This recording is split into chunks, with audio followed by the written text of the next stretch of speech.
Men ikki er-xotin o'zlarini aynak qarab tatqilib turibdi ekan. Men buni tatib qo'y o'zimni dedim. Mana ichi qahva kirib birdan o'tdasak ichsak bo'ladi. Mening qahvadan xosham yo'q. Xosham yo'q, kirib o'tdaganiga ichmasam va ichsam eng arzini 6 Amerika dollari, 7 Amerika dollariga to'xtaydi.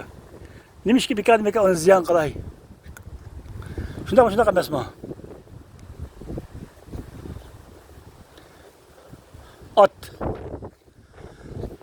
At başı arpa narında harda at. Atni agar atangchi bilsang, qaq qo'ziqni bog'lab yot. Mushu so'zni buningdan 58 yil burunday 1968-yillarda dadam aytib bergan.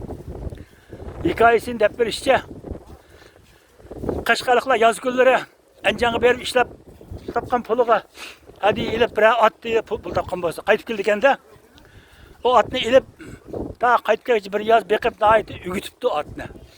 Shuning bilan laqqa-loqqalarini atqa atib, Qashqarga qaytib o'tib yo'lda at başı arpa narin degan jutib ekan.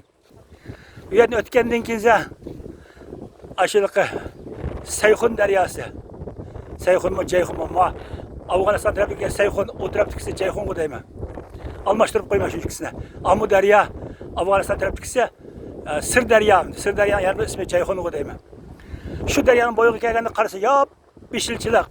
Atni yerib qolgandan keyin ugangan atda qochmaydi deb atni qo'yib o'tib, otlusin deb xurjong'a beshini qo'yib, qo'yib ketdi bu odam.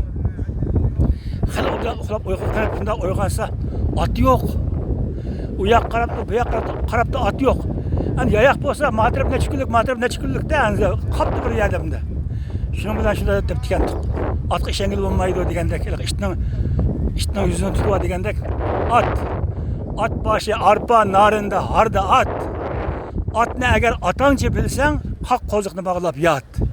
Qo'ziqni bog'lamay turib atga ishonsang, qalasan shunday yo'lda degan ekan. Dadam rahmatli aytib bergan. Eyvallah. Yoshlikda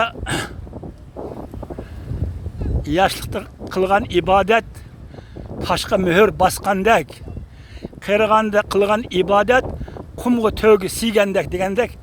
Hozir bir meni o'rgansam, birdan-keyin unutib qolaman. Yoshlikda o'rgangan narsa inson unutmaydi ekan. Shu unutmaydigan yoshlik vaqtlarimiz Xitoyning zulmi bilan o'tib ketdi. Agar shu chog'larda hozir imkoniyat bo'lgan bo'lsa, men Uyg'uristonni men ozod qilib o'tdim-da endi. Shu daraja zerak bo'ladim, ammo umrimiz zayi bo'lib ketdi. Ammo endi uxtuvog'imiz shu desa, bolalarimizni Xitoyning zulmidan qutuldirib, sapqan 5 Uyg'ur bolasini Makkada tug'ib cho'ng qilib qatarga qo'shib oldik. Bu uxtuq endi. O'zimizni pido qildik, qarshiga bolalarimizni uxtib oldik. Agar hozirgidek vaqt bo'lgan bo'lsa, o'zim uxtib oladim. Eyvallah.